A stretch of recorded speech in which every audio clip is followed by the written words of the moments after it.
은 관계의 연속이죠. 관계가 무너지는 인생은 외롭습니다. 여러분들이 회복해야 될 게 있습니다. 오늘 인생의 모든 관계를 회복하시기를 바랍니다. 건강한 관계가 무엇이냐? 그리스도를 발견하는 것이 건강한 관계입니다. 여러분이 오늘 서론에 하나님이 원하시는 이 관계에 대한 응답을 받아야 됩니다. 답부터 내리자면 그리스도가 발견되는 관계를 맺어야 여러분들 모든 인생의 관계가 건강해집니다. 우리나라는 전 세계 유일한 분단 국가죠. 전쟁 6.25 전쟁 이후로 지금까지 휴전 상태입니다. 우리나라는 전쟁이 끝난 게 아니라 휴전 상태죠. 분단 국가예요. 분리되어 있어요. 현장에 보면 전쟁으로 분리되어 있고 마음의 상처로 분리되어 있고 사상적으로 이념적으로 분리되어 있고 사람들마다 여러 가지 있지만 가장 영향을 주는 게 뭡니까? 상처입니다. 여러분이 상처로 말미암아 관계가 단절된 사람들이 많을 겁니다. 이 상처는 관계 속에서 암이지만 암 같은 존재지만 사실은 이 상처는 관계 속에서 암 같은 존재보다 더 큽니다. 이 상처는요 인생 전체를 결정해 버려요. 여러분 마음에 어떤 상처를 가지고 계십니까? 여러분 생각에 어떤 것이 상처가 되어집니까? 여러분 삶에 말은 안 하지만 어떤 상처에 영향받으며 살아가십니까? 그 상처를 다시는 받지 않기 위해서 자기 방어적인 어떤 행동들을 하고 살아가십니까? 여러분 오늘 이 상처에 그리스도가 발견되어지시기를 예수 그리스도로 축원합니다. 또 있죠. 관계 속에서 상처만이 문제가 아닙니다. 우리는 이게 굉장히 영향을 받아요. 배경. 그렇죠? 배경이 있고 없고 사실을 살면서 굉장히 많이 느낍니다. 이 부분에 대해서 자기 힘으로 이겨낸 사람이라 할지라도 끝까지 배경의 영향을 받죠. 이번에 윤석열 대통령이 그 여왕 죽었을 때 영국에 갔을 때 그 영국에서 대접했던 모습과 문재인 대통령이 방문했을 때 대접했던 모습을 누군가 비교해가지고 영상을 올리더라고요. 저는 개인적으로 사람들이 그 부분에 대해서 질문을 많이 하더라고요. 왜 그럴까? 제가 볼 때는 배경 차이입니다. 여러분 세상에 배경이 있고 없고가 그 정도로 영향이 있다니까요. 그래서 사람들은요 배경을 얻고자 사람을 쫓아가고요, 라인을 만들고요, 라인을 타려고 하고요, 그죠? 여러분 이 배경이 여러분 인생의 관계를 결정하고 있다면 가장 비참합니다. 여러분의 배경은요 이 세상의 어떤 배경도 여러분의 배경에 범주할 수가 없어요. 여러분의 배경은 천국 배경입니다. 그러니까 오늘 여러분 인생의 배경이 나의 관계를 결정하고 있다면 빨리 어떤 배경이 나의 관계를 결정하고 있지? 내 인생의 관계를 결정하고 있지를 빨리 돌아보셔야 돼요. 여러분의 배경은 천국 보좌가 배경입니다. 여러분요 이 배경에 의해서 관계를 설정할 필요가 없어요. 여러분이 인생 살아가면서 모든 관계를 어떻게 만드셔야 되냐? 천국 보좌의 배경으로 그리스도를 발견하는 이 배경으로 만드셔야 됩니다. 세 번째입니다. 사람들은 상처도 배경도 여러 가지 영향을 받지만 더 중요한 게 있어요. 그게 뭐냐면 자기가 몰라요. 영적 문제에 의하여 관계가 맺어집니다. 모른다니까요. 여러분 육신 문제는 들어보셨을 겁니다. 정신적인 문제도 들어보셨을 거예요. 그 사람이 상식이 있고 없고로 관계를 맺는 부분도 문제가 되어지지만 제일 큰 문제는 이거예요. 자기 안에 있는 영적 문제가 뭔지 모르고 그 영적인 문제에 의하여 사람과 관계를 맺습니다. 그 영적인 문제로 인해서 친한 사람도 관계를 맺고요. 원수도 관계를 맺어요. 여기에 의해서 다 맺어져요. 그래서 부부가 살다 보면 어떻게 됩니까? 원수가 되죠. 남편은 남편이 아니고 남의 편. 그죠? 아내는요. 아내는 집사람. 집에 있는 사람, 집사람. 이렇게 되는 거예요. 영적 문제를 해결하지 못하는 부부들은요. 그렇게 살아가요. 여러분 요 세 가지에 의해서 여러분들이 세상 사람들이 관계를 맺고 있다는 걸 참고하신다면 여러분은 인생의 관계를 정복하실 수 있습니다. 그래서 상처와 배경과 영적 문제에 의해서 여러분들이 관계를 맺고 있었다면 오늘 이 부분이 그리스도를 발견하는 함으로 여러분 관계가 회복되시기 바랍니다. 그래서 우리는 관계, 말하자면 선을 긋는 관계를 가지고 살아가고 나랑 어떤 통하는 어떤 클럽 활동을 위한 관계를 맺으며 살아가는 것이 아니라 살리는 관계를 가지고 가야 돼요.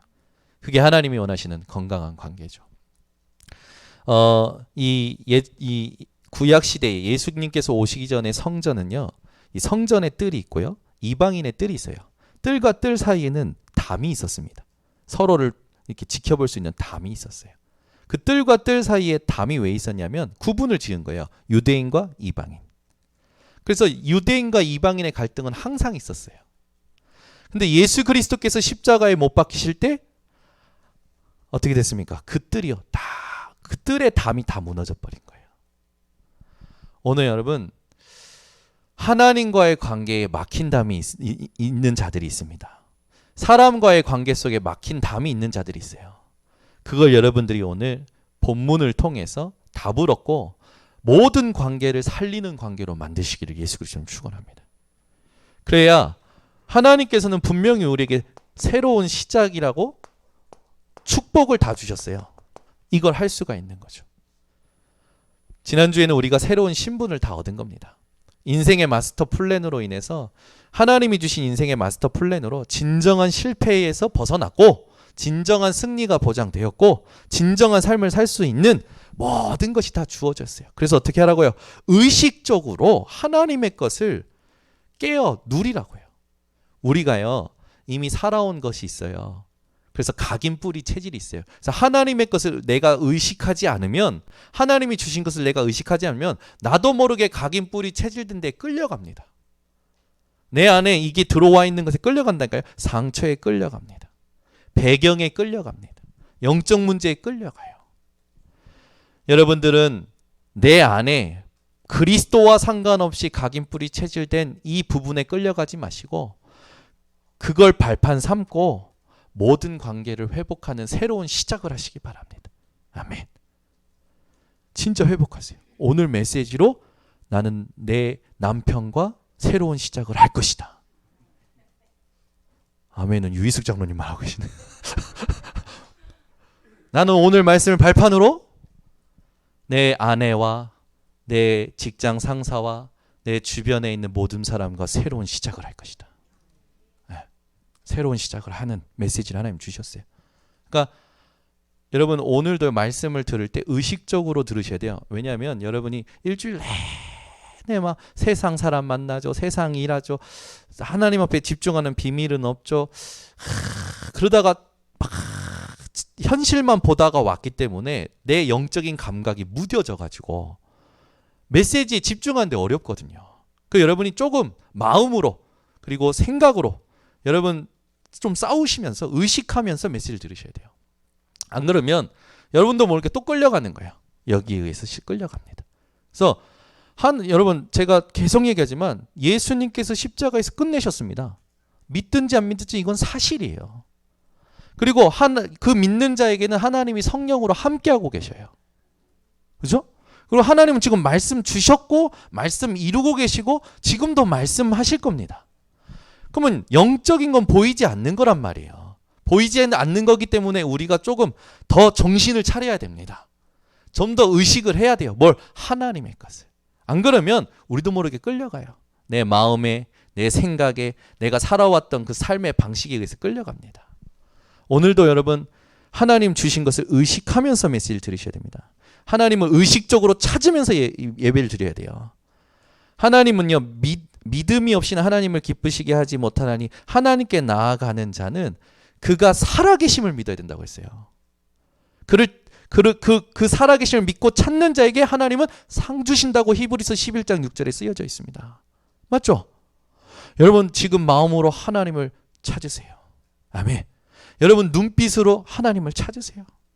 여러분이 하나님을 찾으면서 하나님께 의식적으로 질문하면서 하나님 주신 것을 의식적으로 생각하면서 메시지를 들을 때 흑암이 꺾여요. 흑암이 꺾이고 하나님이 지혜와 계시의 영으로 하나님을 알게 만드십니다.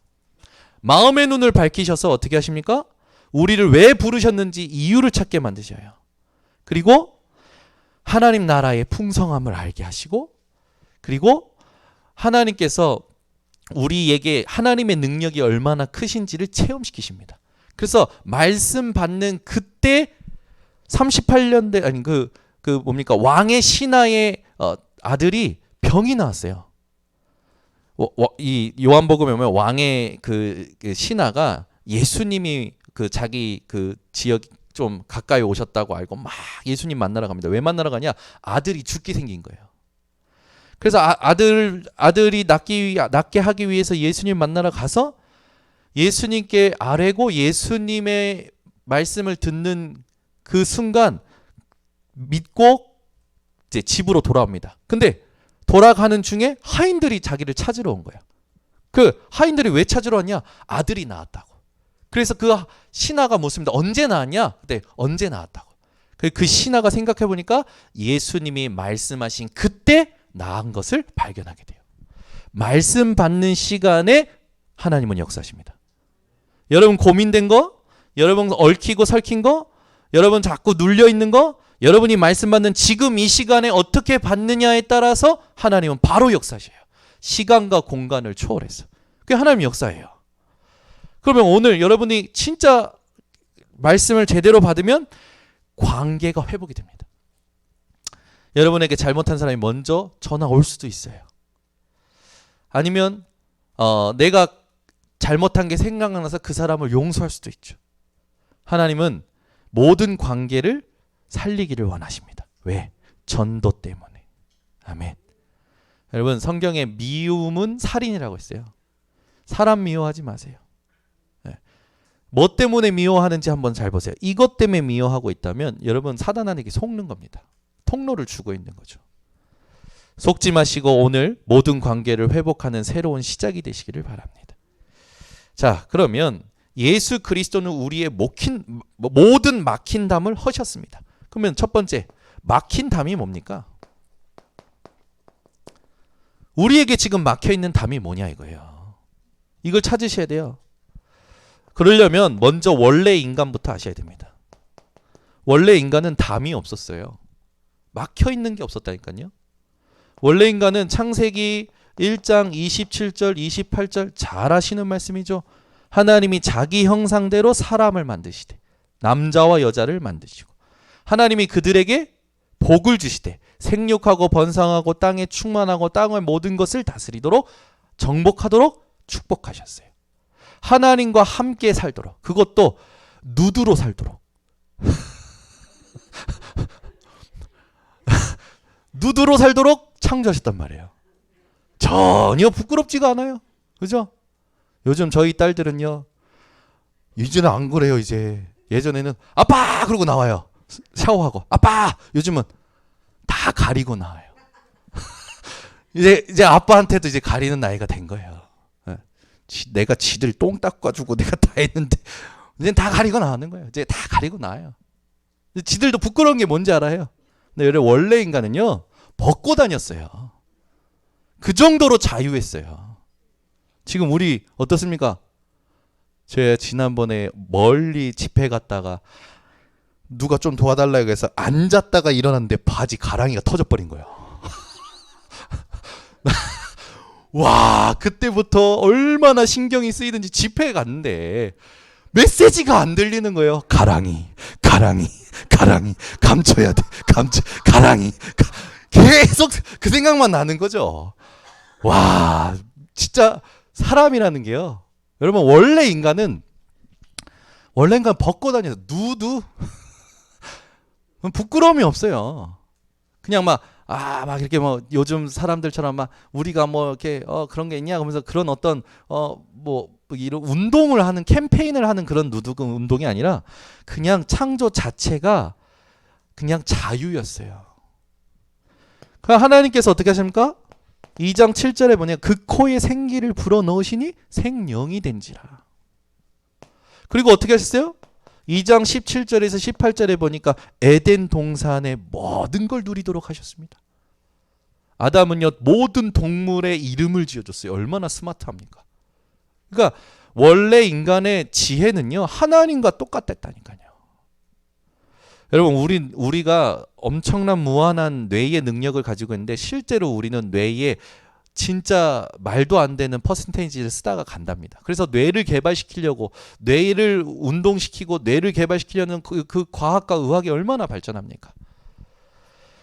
여러분 근데 원래 인간은 그런 발전과 연구가 필요 없었어요. 그냥 막바로 하나님의 지혜로 모든 걸 다스리고 누렸다니까요.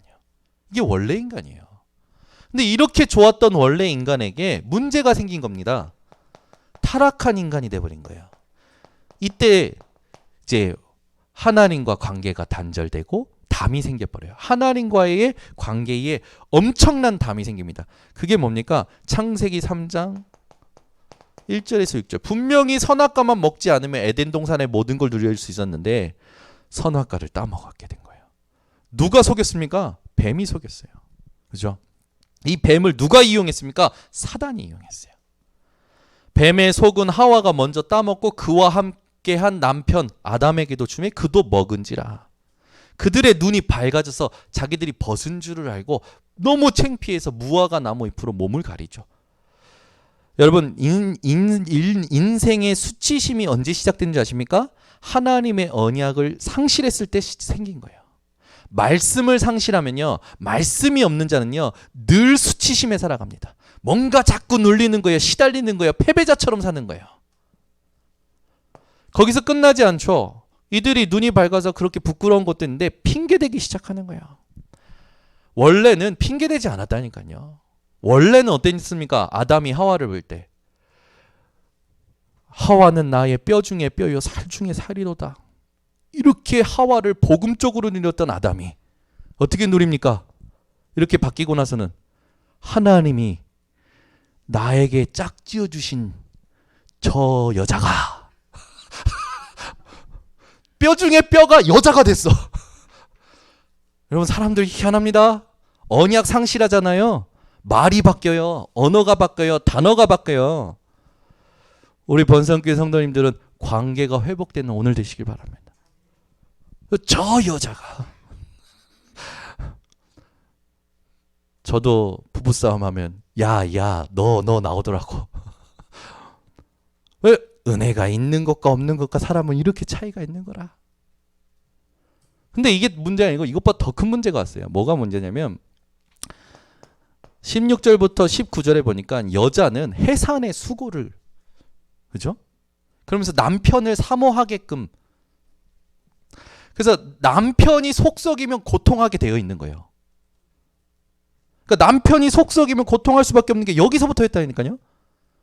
고개 끄덕이시는 분은 지금 남편이 속썩이고 계시다는 같은데 지난주에 이어서 그죠?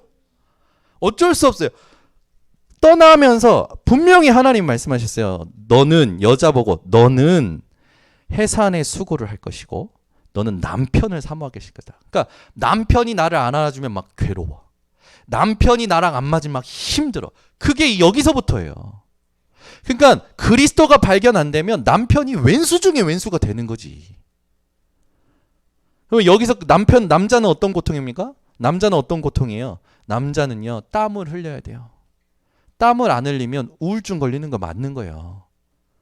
땀을 내야 되는 거예요. 일을 해야 되는 거예요. 그 남자 보고 일 중독자라고 하지 마세요. 일을 안 하면 안 되는 저주를 받은 거예요. 그 남자가 일에 매이는 건 일에 막 꽂히는 건 뭔지 아닙니까? 그건 저주 속에서 지금 받은 결과예요. 그러니까 남편의 일 중독을 멈춰주려면 그리스도를 함께 발견해줘야 되는 거예요. 그리스도를 말해줘야 되는 거예요. 근데 이게 안 되는 거라. 여러분 이걸 회복하셔야 됩니다. 그리고 나서 더 큰 문제가 왔죠. 너희는 흙이니 흙으로 돌아갈지니라. 그 말은 뭡니까? 인생의 죽음이 들어와 버린 거예요. 원래는 하나님과 영원토록 살도록 창조됐어요. 너희는 흙이니 흙으로 돌아갈지라. 우리는 다 누군가는 죽습니다. 그죠? 죽음이 이때 들어온 겁니다. 여러분, 이 세상에 어떤 책도 죽음의 시작을 알려주는 책은 없어요. 성경만 알려주고 있지. 여기서 끝납니까? 창세기 4장 8절에서 9절에 보니까 7절에서 8절을 보니까 이렇게 된 상태에서 태어난 이 후손의 문제가 오죠. 어떤 문제가 옵니까? 가인과 아벨 사건 잘 아실 겁니다. 가인에게 분명히 얘기하시죠. 죄가 너를 원하나 너는 죄를 다스릴지라. 죄가 움크렸다가 짐승을 삼키는 이 자기 밥을 삼키는 짐승처럼 죄가 문에 엎드려져 있다. 그리고 죄가 너를 원한다. 근데 너는 죄를 다스리라 했는데 8절에 보니까 가인이요 너무 분해서 자기 동생 아벨을 쳐 죽여요. 여러분, 그리스도가 발견 안 되면요 우리는 모든 관계 속에서 죄의 삼킴을 당합니다.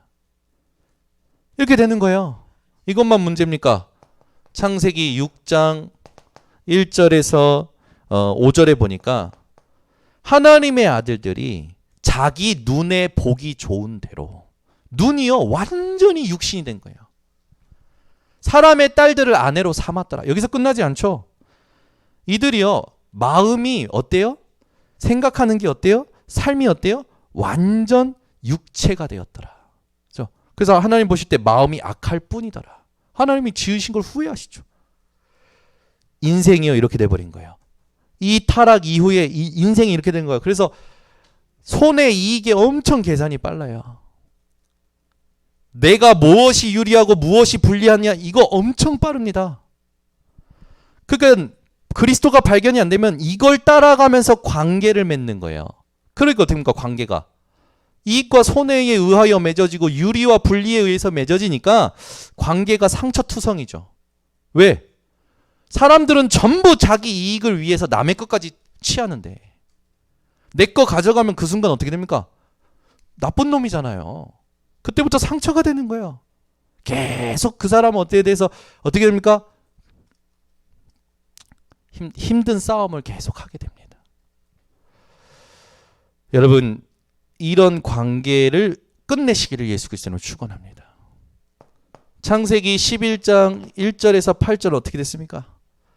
분명히 홍수 심판 받고 언약까지 하나님께서 주셨는데 노아와 그의 가족과 하나님의 언약을 새로 맺어 주셨잖아요. 그런데도 불구하고 노아의 아들들이 그리고 노아의 후손들이 그 후손들이 어떻게 됩니까? 이제는 우리 이 심판, 이 홍수의 심판을 멸하기 위해서 우리의 이름을 하늘에 내기 위해서 우리가 모여서 바벨탑 쌓자. 인간이 하는 짓은 뻔해요. 여러분이 여기에 잡혀서 살아간다면 하나님을 대적하는 것과 똑같습니다. 지금 3단체는 제2 바벨탑 운동은 실패하지 않을 것이다 해가지고 이 제2 바벨탑 운동을 위해서 구체적으로 지금 일하고 있어요. 세계 곳곳의 주요 도시에 피라미드와 같은 자기들이 자기 자신들의 단체를 상징하는 그 의미 있는 모형으로 모든 부분에 영향을 줄 신전 운동을 하고 있습니다. 우리 번성교회가 일본에, 동경에, 또 우리가 오사카에, 또 인도에, 또 중국에, 우리 또 인천에 곳곳에 우리가 성전 건축 하나님의 은혜로 하게 됐는데 그게 뭡니까? 신전 운동을 막는 성전 운동이죠. 사람들이 이렇게 하는데 하나님이 이들이 언어가 하나임으로 이렇게 하니까 언어를 흩어버리십니다. 그러니까 이때 언어가 전 세계 언어가 생겨버린 거예요. 언어 많이 하는 게 좋은 겁니까?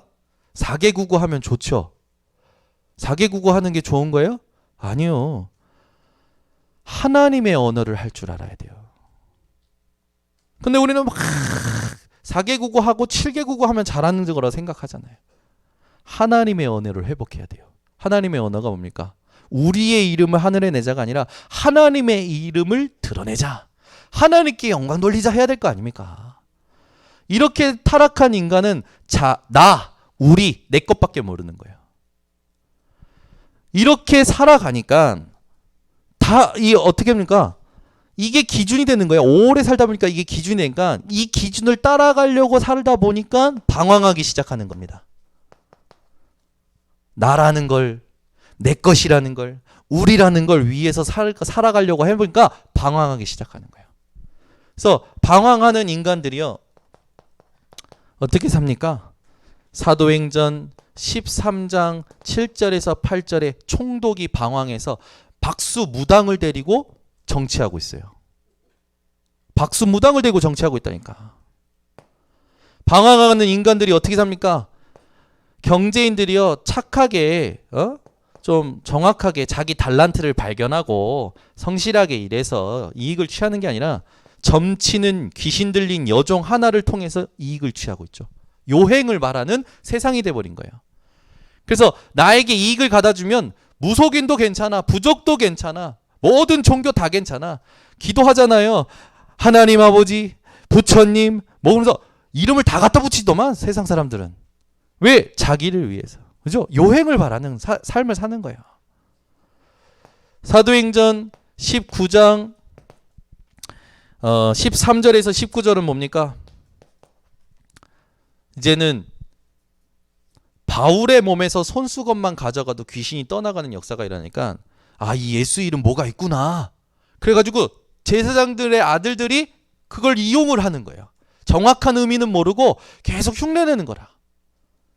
흉내내는데 귀신 들린 사람이 뛰어 올라가지고 짓누르면서 내가 예수도 알고 바울도 안 돼. 닌 뭐요? 이러잖아. 넌 누구요? 그러잖아요. 여러분 흉내내는 신앙생활 끝내시기 바랍니다. 예수 이름은 흉내낸다고 역사 일어나는 게 아니에요. 믿는 자에게 역사가 일어납니다. 그러니까 방황이 끝이 없는 거예요. 미신, 점술, 우상 숭배 이걸 계속 끊임없이 하는 겁니다. 거기서 끝나면 좋겠는데 살수록 방황하니까 어떻게 합니까? 계속 답이 없어요.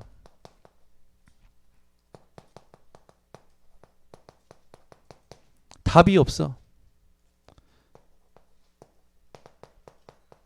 계속 속는 거예요. 난 왜 이렇게 속지? 난 왜 이렇게 사기당하지? 거짓의 아비. 계속 속는 거죠. 속는 인생이 돼버린 거예요. 왜 이렇게 나는 속으면서 살냐라는 답이 없어요. 답이 없어. 이 사람한테도 속아, 저 사람한테도 속아. 계속 속아요. 왜? 이 존재를 모르니까. 그리고 또 있죠. 원인을 모르겠어. 안 되는 거예요. 우상숭배의 결과인지 모르고. 이것도 해보고 저것도 해보고 조상들이 해왔던 걸 그대로 따라서 하는데 안 되죠. 혼자 있을 때는요. 외로운 거죠. 내 마음을 알아주는 자도 없고 사람을 만날수록 짐이야. 공부할수록 짐이야. 관계를 맺을수록 짐이야. 모든 게 짐이야. 무거운 거예요. 견딜 수가 없는 거죠. 그 정신문제 오는 겁니다. 거기서 끝나지가 않죠. 어느 날 원인 모를 육신의 질병이 오는데 불치병이네. 병명이 안 나와. 병명 안 나온 건 그렇다 치고 병명도 있고 의사도 알고 약도 먹는데 안 나아. 난치병. 이게 사람 더 피말리거든요. 거기서 끝나지 않죠. 이런 식으로 계속 사는 거예요. 답이 없이. 어느 날 이게 옵니다. 죽음이 와요. 한 번 죽는 것은 정한 것이요. 이후에는 뭐가 있다고요? 심판이 있느니라. 뭔지 모르는데 계속 불안하게 살아가는 거예요. 죽음에 대하여 불안하지요. 그 죽음 이후에 대하여 불안하죠. 죽음이 언제 시작됐는지 성경만 말하고 있습니다. 죽음을 이기는 권세가 무엇인지 성경만 얘기하고 있어요. 영원한 생명이 무엇인지 성경만 말하고 있어요. 진짜 죽으면 어떻게 됩니까? 누가복음 16장 19절에서 31절. 내세가 분명히 있죠. 반드시 천국과 지옥이 있어요.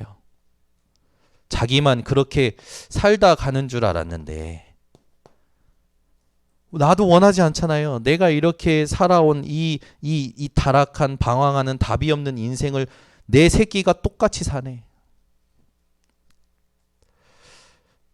이런 현장에서 사는 사람들의 관계가 어떨지 한번 생각해 보세요. 그러니까 이거를 성경만 말해주고 있다니까요. 그러니 어떻습니까? 여러분 이거 딱 봤을 때 어떻게 느껴집니까? 소망 없는 인생. 오늘 본문에 있듯이. 소망 없는 인간인 거예요. 소망이 없어. 가져도 소망이 없어. 배워도 소망이 없어. 뭔가 사람을 많이 만나는데 소망이 없어요. 여기에 나왔던 부자가 5가지가 없었잖아요. 참 행복, 참 친구, 참 기쁨, 참 내세, 참 뭡니까? 생명 없었잖아요. 소망이 없는 거예요. 욥기서 1장 21절에 있듯이 누구나입니다. 누구나 빈손으로 왔다 빈손으로 갑니다. 그죠? 불신자도 빈손으로 왔다 빈손으로 가요. 신자도 빈손으로 왔다 빈손으로 가요. 그럼 중요한 건 뭡니까? 하나님을 만나느냐 안 만나느냐죠. 소망 없는 인간. 욥기서 1장 21절 그렇게 부자였던 욥이 하루아침에 망합니다. 아무 의미가 없는 거예요. 그래가지고 하나님 나한테 왜 이러십니까? 그렇게 원망하지 않고 어떻게 합니까? 하나님께 예배해요. 주신 이도 하나님이시요 거두신 이도 하나님이십니다. 그리고 사람들은요 소망 없이 살아가죠. 그래서 집착합니다. 자기의 의로 살려고. 자기가 막 뭔가 해보는 거예요. 열심히 자기의 의. 근데 우리는 뭐라고요? 무릇 우리는 부정한 자 같아. 다 부정한 자 같았어. 우리의 의는 더러운 옷과 같으며 내가 얼마나 뭘 하고 안 하고 그게 의미 없다라는 거죠. 우리의 죄악이 우리를 바람같이 몰아가나이다. 사람들 보세요. 뭔가 하나 꽂히면요. 그게 의롭다 생각하면요. 그걸 계속해요. 밥퍼주는 거. 그죠? 좋은 거죠. 근데 그것으로는 소망 없는 인간에게 소망을 줄 수 없습니다. 선행, 봉사, 의미 있죠. 가치 있는 거죠. 그러나 그거로는 관계를 살릴 수 없어요. 그리스도가 발견되어야 모든 관계가 살아나는 겁니다. 그러니까 여러분 그리스도가 발견되지 않았는데 자꾸 갖다 퍼주잖아요. 그러면 예루살렘 성전 미문에 앉아있던 안진뱅이 같은 삶을 계속 살게 만드는 거예요.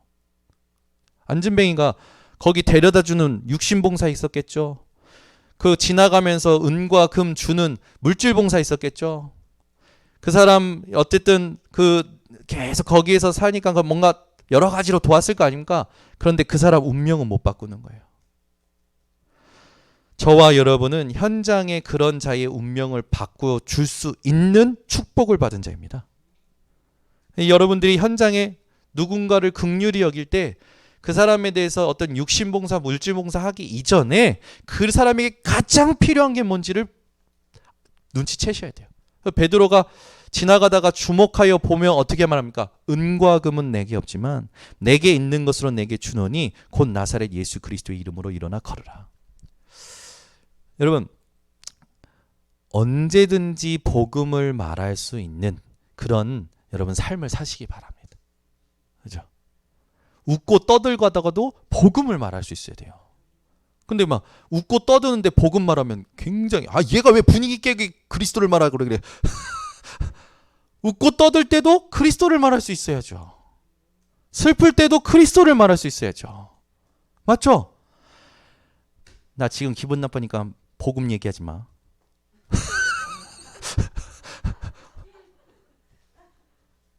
나 지금 기분 잡쳤으니까 그리스도 얘기하지 마. 아니요. 화날 때도 그리스도를 말해야죠. 어제 아멘 나오. 우리 교회가 바뀌기 시작했습니다. 하나님 감사. 할렐루야 하나님. 에? 화날 때도 그리스도를, 슬플 때도 그리스도를, 기쁠 때도 재밌을 때도 그리스도를 말할 줄 알아야죠. 왜 슬플 때 그리스도 말하면, 기쁠 때 그리스도 말하면, 화날 때 그리스도 말하면 분위기 깨는 겁니까? 난 그게 이해가 안 되더라고. 그리스도로 더 기뻐해야지. 기쁠 때는 그리스도 말하면 그리스도로 더 기뻐하고, 슬플 때는 그리스도 말해서 진짜 슬픔이 뭔지를 바꿔내고, 그리스도로 모든 걸 재해석하고 그리스도로 모든 걸 적용해야죠. 그게 하나님 원하시는 삶 아닙니까? 그러니까 삶의 방식을 여러분 송두리째 바꾸셔야 돼요. 삶의 방식을 사람들이 안 바꾸더라고. 진정한 회개가 뭔지 아십니까? 내가 살아온 삶을 사는 게 아니라 하나님이 말씀하신 삶을 사는 게 진정한 회개입니다. 그래서 내가 실수했어. 하나님 내가 실수했네요. 잘못했어요. 하나님 내가 11조 떼먹었네요. 잘못했어요. 그건 회개가 아니고 하나님이 원하시는 그리스도를 믿는 믿음으로 내 생각과 마음과 삶을 다 바꾸는 게 진정한 회개입니다. 우리는 진정한 회개를 관계 속에서 먼저 회복해야 돼요. 그래야 새로운 시작이 됩니다. 사람과의 관계도 마찬가지예요. 저 사람이 뭘 잘못하고 부족하고 있든 간에 저 사람에게 그리스도를 발견한다는 것 자체가 저 사람과 나가 진정한 화해를 한다는 겁니다. 그게 눈에 보이지 않지만 흑암이 무너지고 하나님이 원하시는 거다 보니까 하나님께서요 그 관계를요 완전 축복된 관계로 만드셔요. 그 사람에게도 그렇고 나에게도 그렇고. 저는 그 응답을 조금 받아보니까 너무 행복하더라고요. 문제될 사람이 아무도 없어요. 그러니까 복음이 복음되게 사는 삶을 우리가 회복해야 되는 거예요. 여러분은 사람을 좋게 하실 겁니까? 하나님을 좋게 하실 겁니까? 더 정확히 말하면 사단을 기쁘게 할 겁니까? 하나님을 기쁘게 하실 겁니까? 하나님이 진짜 원하는 게 뭔지를 한번 생각해 본다면 여러분은 아마 바뀌시고 또 모든 걸 살리는 증인이 되실 겁니다. 사람들이요 이렇게 살아가요. 소망 없는 사람들. 배워도 소망이 없는 거예요. 누가 헛된 속임수와 철학으로 철학 박사 학위까지 받을 만큼 공부하는데 소망이 없어요. 니체가 그랬잖아요. 여러분 인생이 헛된 속임수와 철학으로 관계 맺는 것이 아니라 이 사람 굉장히 막 지식이 있어, 막 스마트해, 이 사람 뭔가 성견 지명이 있어, 이 사람하고 막 친해지려고 그래. 지식이 있는 사람 친해지면 좋겠죠. 그러나 그 지식이 내가 가진 복음을 대체할 수는 없습니다. 그건 착각하지 마세요. 친해지세요. 그러나 그 사람의 지식이 내가 가진 그리스도를 대체할 수는 없어요. 그 중심만큼은 지키셔야 됩니다. 아시겠죠? 근데 대부분 사람들은 그 사람이 가진 지식이 내 안에 그리스도보다 더 크게 보이는 거라. 그래 먼저 그 사람을 따라가는 거예요. 막 그 사람을 추종하고 막. 여러분은요 어떤 새로운 지식을 듣든지 거기에 도취돼서 그리스도를 대체하는 일이 없기를 예수 그리스도로 축원합니다. 속으시면 안 돼요. 분명히 그랬죠. 헛된 속임수와 철학으로. 어제 저희 집에 철학자가 한 분이 오셨어요. 정예린이라고 저희 둘째 딸입니다. 갑자기 밥을 먹고 있는데 아빠 어저께 내가 기 있는데 갑자기 엄마가 자라고 했는데 우리가 막 놀랐거든. 근데 엄마가 갑자기 문을 팍 열고 들어와서 소름이 꽉 끼쳤어요. 근데 그게 뭔지 아세요? 뭔데? 무슨 말이야? 뭐야? 뭐야? 뭐뭐인지라 그러는 거예요. 뭔데? 알고 봤더니 그 놀래서 소름 끼치는 그 부분에 사자성어가 있어요. 지금도 못 내우고 있잖아요, 저는. 우리 예린이가 사자성어 책을 읽고 저한테 뭐뭐인지라 그런데 선생님으로 느껴지는 거야. 와, 사자성어를 읽고 저한테 얘기해 주네. 그러면서 설명을 해 주는 거예요. 사람이 그러면서 근데 진짜 선생님처럼 느껴지는 거예요. 우리가 애가 내가 모르는 지식을 얘기해도 감동받잖아요. 에? 내가 모르는 지식을 애가 얘기해도 감동받잖아요. 근데 학위 있어. 점잖아. 목소리 톤도 너무 좋아. 그죠?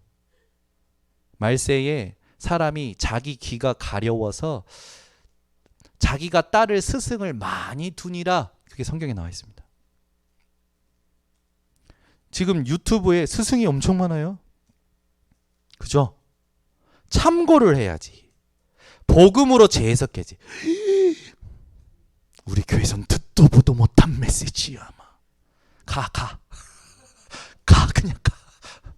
이분 교회란 축복도 모르고 중직자라는 축복도 모르고 하나님이 이 지역에 왜 살겠는지 이유도 모르고 자기 귀가 가려 그냥 듣고 싶은 게 많아. 가봐. 안 돼요. 그 사람 절대 안 됩니다, 여러분. 하나님이 내게 주신 모든 것들에 대하여 하나님의 절대 의미를 찾을 수 있는 비밀이 있어야 돼요. 아멘. 여러분 내 몸에 있는 상처도 하나님의 절대 의미를 찾으셔야 돼요. 우리 예린이가 점이 있잖아요. 아빠 왜 나는 여기 점이 있어요? 제가 뭔 말을 못 하겠더라고요. 그러니까 뭔 말, 긴장해가서 침을 꼴깍꼴깍 삼켜서 점이 왜 있지 나도? 얘 하나님 왜 그들 점을 주셨지? 뭐라고 얘기해줘야 되지? 아빠 왜 난 점이 있고? 근데 왜 점에서 털이 나요? 뭔 말을 해줘야 될지 모르겠는 거예요. 얘가 지금 놀림을 받고 왔어요. 학교에서. 그러니까 이제 약간 뭔가 질문을 하는 거예요. 애들 수준의 질문 있잖아요. 점이 왜 있어요? 털은 왜 나요? 기다려봐. 뭔 말을 못 하겠는 거야. 첫 번째, 하나님이 너를 특별히 구별하시려고 일단 점을 주신 것 같아. 그래서 이제 제가 우리 예린이가 유튜버를 한다고 그러길래, 그래서 유튜버 보면 아이디가 뭔데, 그게 뭔데 했더니 똑똑이래. 똑똑이를 조금 바꿔서 똑띠기라고 이렇게 자기가 재밌게 했더라고. 그래? 노래를 지어줄게. 점점 알아가나 봐 똑띠기. 이때니 기분이 좋아가지고 그때부터 집에서 점점 제가 이렇게 아이들을 좀 상처 안 받게 승화시키고 있습니다. 웃음으로 승화시키고 메시지로 승화시키고. 근데 저도 계속 질문인 거예요. 하나님 왜 우리 예린이는 여기다 점을 줬어요? 그래서 계속 질문하는데 그건 네가 알 거 아니야. 그건 예린이가 나한테 답을 얻어야 되는 거야. 그렇게 하시더라고. 그래서 예린이한테 예린아 계속 기도해봐. 아니래. 이 답을 얻을 때 본인은 점점 알아가나 유튜버를 위해 주신 거라고 답을 얻는 것 같아요. 어쨌든 아이들하고 있어도 여러분 별것 아닌데, 그죠? 의미를 찾아야 된단 말이에요. 여러분 제가 이걸 말씀 왜 드리냐면 여러분이 하나님이 주신 것들에 대해서 하나님의 절대 의미를 찾지 않으면 여러분은 자꾸 이걸 따라가요. 어젯밤에 내가 꿈 꿨는데 너무 이쁜 꿈을 꿨는데 이게 도대체 무슨 꿈이지? 네이버 선생님 운이 대박이래. 그래가지고 복권을 사래. 어젯밤에 꿈이 좋았는데 꿈을 목사님한테 물어보진 못하겠고 네이버에 쳐가지고 그 꿈을 해석 받아서 거기서 가라는 대로 엄청 순종 잘하네. 믿음 엄청 좋아. 여러분 꿈만 꾸고 네이버 쳐가지고 그것도 그렇게 순종 잘하고 믿으면서 어째 그 강단 말씀 들으면서는 안 합니까? 오늘 새롭게 회복하시기 바랍니다. 사도행전 4장 12절. 사람들은요 이름 따라가잖아요. 이름, 유명한 이름. 근데 베드로가 얘기합니다. 다른 이름으로는 구원 얻을 이름을 주신 적이 없다. 어떤 사람이 훌륭한 업적을 쌓을 수 있겠죠. 어떤 사람이 성인처럼 살았을 수 있겠죠. 근데 그 이름으로는 이 근본 문제와 오래된 문제를 해결하지 못해요. 예수 이름만이 근본 문제와 오래된 문제와 드러난 문제를 해결하십니다. 오늘 주일 2부 예배에 오신 우리 성도님들은 이 이름으로 원인 모르게 눌려있는 자들을 다 살려내시기 바랍니다. 하나님께서 성령으로 예수님께 기름 붓듯 하셨음에 그가 두루 다니시면서 마귀에게 눌린 모든 자들을 원인 몰라요. 원인 모르고 계속 눌려있다니까요. 사람들이. 우리 번성교회 성도님들은 눌리는 인생 살지 말고 누리는 인생 사시기 바랍니다. 복음을 누리려면 그 복음 누림이 될 수 있는 세팅이 되는 시간이 필요해요. 그래서 정시기도를 하라는 거예요. 그래서 40일 작정을 스스로 해보라는 거예요. 한 번만 제대로 하면 내게 복음이 세팅되면 그 다음부터 내 눈이 바뀌어요. 생각이 바뀌어요. 한 번은 해보라는 거예요. 여러분이 진짜 해야 될 싸움이 뭔지 아십니까? 복음이 나에게 세팅되는 집중 기도를 한 번은 해야 됩니다. 근데 다른 것들은 다 계획 세우고 잘하면서 내가 이번에 며칠 동안 하나님 앞에 진짜 나를 드리는 기도해야겠다. 이 결단들은 안 하시더라고. 저는요 메시지 듣고 들으면 들을수록 사모늘을 하래요. 전도자의 삶을 살아요. 오늘 하루 하나님께서 성취하시는 말씀이 있대요. 그래서 전도사 때 결단을 했어요. 하나님, 내게 오늘 하나님의 성취될 말씀을 주시고 그게 붙잡지 않으면 나 새벽 예배 때 안 일어납니다. 진짜 결단했어요.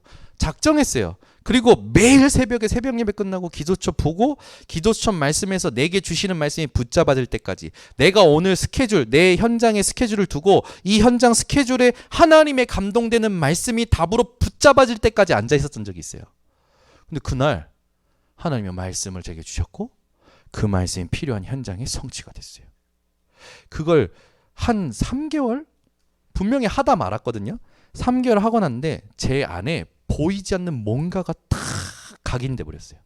말씀은 성취된다. 하나님은 현장을 살리기 원하신다. 진짜 하니까요. 그게 딱 세팅되고 나서부터는 그렇게 안 해도요. 생각 자체가 안 속더라고. 그걸 이제는 24로 누리는 걸 해야겠다라는 생각을 하고 있어요. 여러분, 이 복음이 필요한 현장이 안 보이면 예배 생활, 신앙 생활이 식어집니다. 복음 필요한 사람이 안 보이잖아요. 복음 필요한 현장이 안 보이잖아요. 식어져요. 여러분이 복음을 전했는데 누가 영접을 했어요. 그때는 반짝 기분 좋았죠. 근데 그 사람이 탁 튀어나갔어. 그러면 또 다른 하나님이 원하신 제자를 찾으러 가야지. 왜 거기에 힘을 다 주고 있다가 그거 나갔다고 힘 빠져가지고 계속 힘 빠져가지고 사단의 놀이터로 삽니까? 여러분, 복음 전하면 길가밭도 있어요. 그리고 그 돌밭도 있어요. 그리고 가시밭도 있어요. 그런데 우리는 어디까지 가야 되냐면 옥토까지 가야 되는 겁니다. 옥토밭에 떨어지면 30배, 60배, 100배로 열매 맺는 거죠. 근데 사실 계속 복음 집중하는 사람은 그것도 상관없어요. 복음 집중하는 사람은 그냥 복음이에요. 제자도 아니에요. 복음으로 충분해요. 근데 대부분 성도님들이 신앙생활 하다가 뭐가 좀 집중해서 됐는데 그 된 게 힘 빠지면 같이 힘 빠지더라고. 이런 거 실수하는 겁니다. 그 말은 지금 내가 한 것에 힘줬다는 거고 응답에 힘줬다는 거고 복음을 지금 복음으로 제대로 지금 결론 안 냈다라는 거 아닙니까? 그러면 계속 속게 되는 거예요. 여러분은 응답과 상관없이 복음을 누리시길 바랍니다. 이 복음이라는 게 내게 세팅될 수 있는 집중 기간을 가지고 혼자 스케줄을 가지고 해보세요. 우리 교회 성도님이요. 체험하신 거예요. 어느 날 가정에 문제가 왔어요. 매일 새벽에 와서 같이 기도했어요. 40일 동안 하나님께서요 평안케 하신 걸 본 거예요. 아, 진짜 기도하면 하나님이 역사하시는구나. 여기 계신 분들은요 이 체험을 안 해본 분들이 없을 겁니다. 다 체험하셨어요. 그러면 이제 어떻게 해야 됩니까? 어떤 프로그램에 의해서 해볼까가 아니라 나의 현장에서 매일 40일을 내가 하나님 앞에서 누리시길 바랍니다. 그게 자립된 인생이에요. 그래서 제가 오늘 당회 기도회 때지만 내년부터 40일 없애야겠다. 40일을 했는데 뭐 이렇게 참여율이 높은 것도 아니고 40일 했다가 힘이 빠지면 막 내가 40일 다 못 채웠네 해가지고 막 힘이 빠져. 다 끝났는데 40일 이번 40일을 하나님 7일짜리로 응답받게 하셨구나 라고 이렇게 생각하면 되는데 그렇잖아요. 40일 하다가 7일 나가다가 내가 못 나갔어. 그러면 이번에 하나님이 40일 7일짜리로 응답받게 하셨구나 이러면 되잖아요. 내가 어떻게 내 작정했는데 어떻게 내가 하나님 볼 면목이 없어요. 내가 다시는 하나님 나 이제 40일 못해요. 하나님 그걸 원하시겠냐고요. 그죠? 아니잖아요. 그래서 제가 이게 오히려 죄책감을 만드는 40일이 되면 안 되겠다. 그래서 40일을 없애자. 좋아하시는 것 같은데. 근데 대신 자원하는 40일을 돕는 걸 만들어야겠다. 우리 성도님이 문제를 만났어. 이번에 내가 하나님 앞에 작정해야겠어. 근데 혼자 할부라니까 잘 안 돼. 도움이 필요해. 40일 작정. 누가 도우면 좋겠는지. 정현우 목사님, 이란현 부목사님, 장경준 전도사님 다 써도 좋아. 교역자 한 분 쓰고 중직자 중에 그래도 이분은 나랑 같이 기도해 줄 만해. 이 장로님은 나랑 같이 기도해 줄 만해.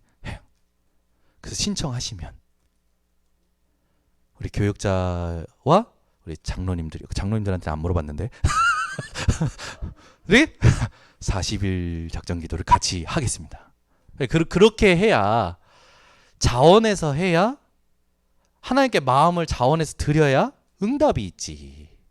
맨날 협박해가지고 목사님이 이번에 안 오면 뭐 안 된다, 뭐 중직자가 그래서 어떡하냐, 맨날 그런 식 협박식으로 겨우 와가지고 그냥 막 시달리다가 40일 끝나면, 또는 반대로 40일 동안 응답은 막 받았어.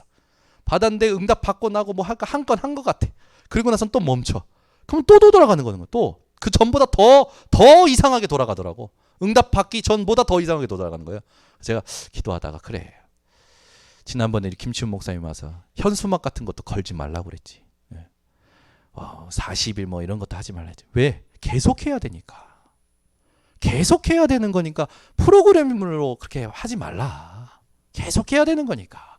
제가요, 이번에 40일 하면서 그게 마음에 딱 부딪히는 거예요. 너무 감사한 거죠. 그래서 진짜입니다. 뭔가 이렇게 기관에서 작정해서 하는 거는 뭐 하시면 됩니다. 네, 한번 같이 체험하자. 뭔가 어떤 집중적으로 캠프를 들어가야 될 현장이 있다. 그러면 같이 그렇게 힘을 모아서 할 필요도 있어요.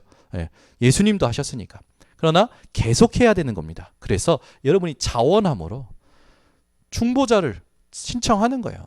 나는 우리 이 장경 전사님이 너무 좋아. 그래서 장 전사님한테 내가 신청해야겠어.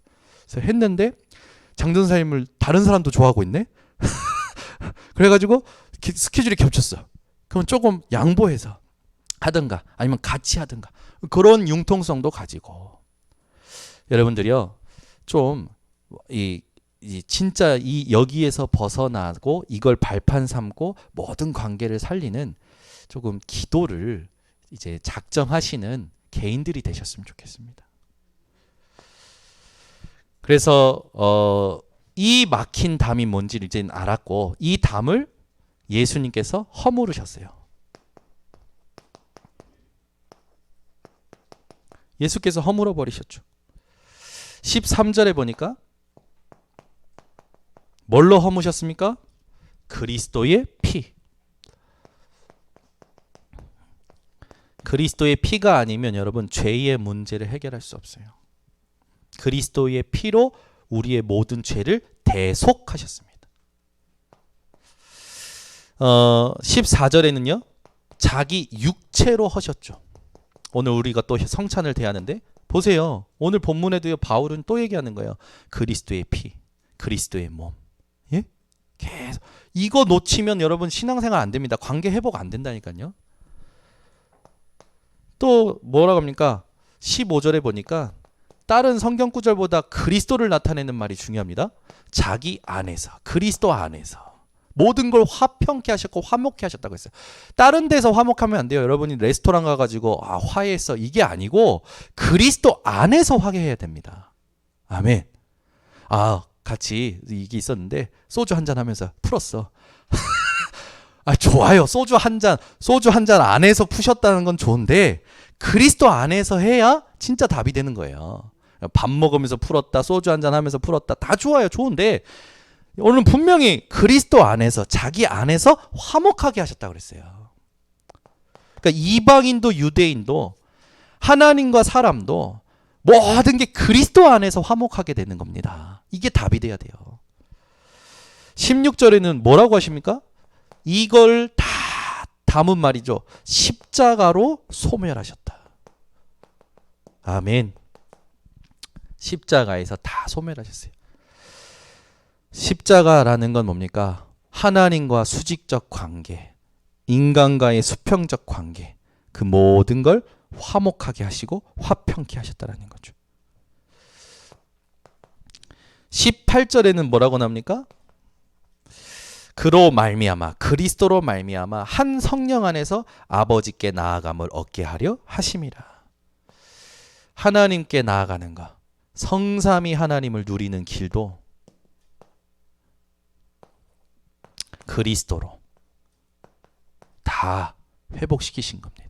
그래서 예수께서 우리가 안 되는 근본 문제를 아시고 우리의 죄를 짊어지시고 피 흘리시고 죽으시고 부활하시고 모든 걸 다 이기게 하셨죠. 그 그리스도로 하나님을 만났고 그 그리스도로 성령이 지금 내 안에 계십니다. 그리스도를 놓치면 다 놓치는 거예요. 그리스도 붙잡으면 다 회복하는 거예요. 그래서 허무신 예수가 누구냐고요? 그리스도이다. 그리스도라는 언약을 이해 못하는 게 신앙생활 지금 제대로 못하고 있는 겁니다. 여러분, 예수 그리스도로 모든 관계를 살리는 새로운 시작이 되시길 바랍니다. 그래서 이제 우리는 그리스도로 말미암아 모든 관계가 회복된 새로운 뜰을 준비해야 돼요. 분명히 그리스도께서 죽으실 때 휘장이 갈라졌어요. 그죠? 그리스도께서 죽으실 때 이방인과 유대인이 하나 되게 하셨습니다. 무엇으로? 성령으로. 새로운 뜰은 뭡니까? 인종적, 문화적, 정치적인 관계를 끝내버린 거예요. 여러분, 이거 응답 받으시길 예수 그리스도로 축원합니다. 오늘도 보면 너희는 이제 외인도 아니고 나그네도 아니다. 너희들은 이제 하나님의 권석이고 성도고 동일한 시민이다. 우리는 그리스도 예수 안에서 한 형제 한 자매고 모든 사람과 함께 할 수 있는 겁니다. 그래서 예수님은 창녀랑 식사하시고, 예수님은 또 여러분 세리랑 식사하시고, 예수님은 죄인들과 식사하셨어요. 그 말은 뭡니까? 예수님은요, 구원을 두고 차별하신 적이 없습니다. 그죠? 우리가 우리 교회를 두고 기도해야 돼요. 기도할 때 진짜 하나님께서 원하시는 이 전도 운동이 일어나는 교회가 되도록. 여기에는 이런 거 없습니다. 하나님의 권석인데 그냥 권석이 아니라 오직으로 축복하셨어요. 여러분은 이제 바꿀 수 없어요. 한 번 하나님의 자녀 영원합니다. 하나님이 영원히 책임지시죠. 여러분들이 그리스도 예수 안에서 성령으로 말미암아 하나님의 처소요, 하나님의 처소로 연결되어지고 하나님의 처소로 만들어가진다고 그랬죠. 그래서 제일 첫 번째 이 본문의 가장 중요한 언약입니다. 교회. 우리가 모여서 예배드리는 교회, 이건 교회 당이고, 여기 모여있는 여러분 한 분 한 분이 교회입니다. 여러분들이 그리스도의 몸을 이루고 있는 지체예요. 그래서 우리 교회 성도님 한 분이 아프다. 그러면 같이 아프고 같이 기도해야 되는 거죠. 우리 성도님 한 분이 응답받는다. 그럼 같이 기뻐해야죠. 뭐 아멘이 안 나오잖아. 저런 놈이 응답받으면 하나님 왜 저런 놈에게 응답하시지? 이러지 말고, 저 인간은 진짜 나랑 안 맞는데 저 인간을 하나님이 축복하신단 말이야. 그러지 마시고, 와, 감사하다. 진짜 하나님 자녀구나. 내가 내 수준으로 본 걸 회개해야겠다. 이래야지. 뭐 배가 아프고 막. 여러분, 옆에 교회가 응답받으면 같이 기뻐하시기를 바랍니다. 아멘. 옆에 교회면 여기 뭐 소망교회 말하는 거 아니고 여러분 옆에 있는 사람이 교회입니다. 여러분 옆에 있는 분이 교회예요. 여러분 옆에 있는 분이 막 힘들어하면 여러분 옆에 있는 분을 보고 기도해주고 같이 기도해주고 아파해주고 해야 되는 거 아닙니까? 그러니까 성도를 실족하게 하는 일을 우리가 조심해야 돼요. 우리도 모르게 복음 못 누릴 때 툭툭 나오는 내 생각, 그냥 막 생각하는 대로 막 뱉는 거 있잖아요. 그거 조심해야 돼요. 그러니까 우리가 사역할 때 너무 또 메시지가 너무 길어진대. 사역할 때 조심하실 게 있습니다.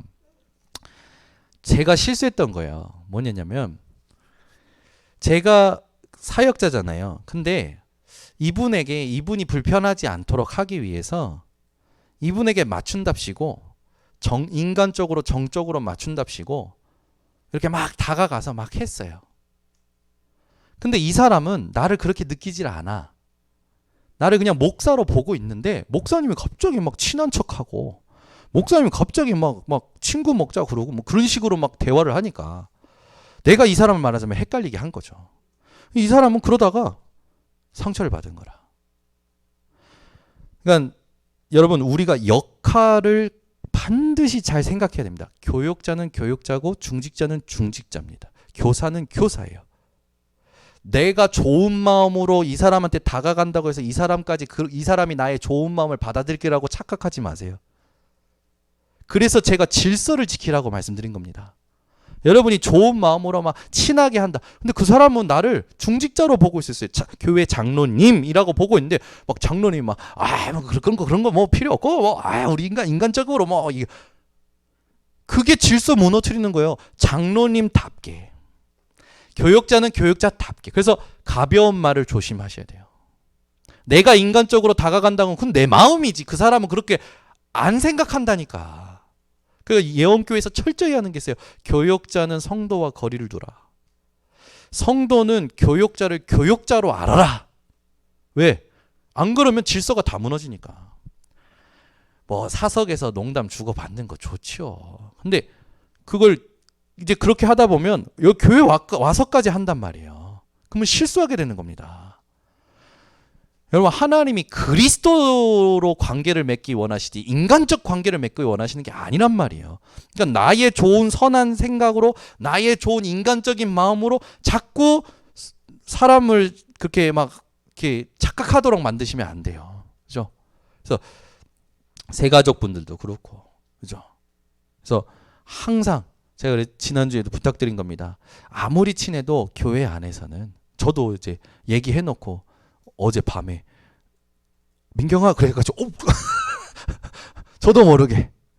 근데 진짜 그래서 의식하지 않으면 놓치게 되는 거예요. 여러분, 교회의 질서를 무너뜨리면 교회 성장 못합니다. 질서를 회복해야 돼요. 중요합니다. 그래서 교역자, 중직자님들은요, 교회에 굉장히 앞에서 깃발 들고 가는 사람들이에요. 앞장서서 가는 사람들이에요. 아멘이 안 나오네. 앞장서서 가는 사람입니다. 교회 모든 일에 앞장서서 가는 사람들이에요. 교역자, 중직자들은. 아시겠습니까? 그 깃발 들고 가는 게 교역자, 중직자지 관망하는 게 교역자, 중직자가 아니란 말이에요. 이거는 진짜 잘 새겨 들으셔야 된다. 이거 안 하면 직무유기예요. 하나님이 건드십니다. 저는 우리 성도님들이 하나님이 막 건드시는 삶이 아니라 하나님이 진짜 드러낼 수밖에 없는 믿음의 사람으로 쓰임 받으시길 원합니다. 그래서 진짜요. 교회의 축복을 회복하셔야 돼요. 그래서 교회 당이 아니고 교회의 축복입니다. 그 다음에 RUTC입니다. 우리가 지금 하고 있는데 이 RUTC는 건물이 아니에요. 237 치유 서밋은 언약입니다. 그래서 개인에게 세팅이 돼야 되고 현장에 세팅이 되고 그 다음에 교회에 세팅이 돼야 돼요. 그래서 현장에서부터 오는 응답이 되어야 됩니다. 이걸 하나님이 원하시는 거예요. 오늘 그리스도 안에서 하나 된 공동체, 서로 성령께서 연결된다고 그랬죠? 이 응답을 저와 여러분이 받는 겁니다. 그래서 여러분, 새로운 시작을 하는 데 있어서 이걸 지속하려면 힘이 필요하죠. 그 힘이 어떤 기도 제목에 의한 게 아니라 하나님이 주신 것에 의하여 지속이 됩니다. 그게 393입니다. 그래서 이 기도를 계속하시는 우리 번성교회 성도님들 되시기를 바랍니다. 기도하겠습니다. 하나님 아버지 감사합니다. 오늘도 주께서 우리들에게 말씀을 듣게 하시고 또 붙잡게 하심을 감사드립니다. 복음 붙잡고 복음 누리고 복음으로 모든 관계를 회복하고 살리는 새로운 시작이 우리 성도들에게 하나님 응답되도록 축복하여 주시옵소서. 예수 그리스도의 이름으로 기도드려 나이다. 아멘.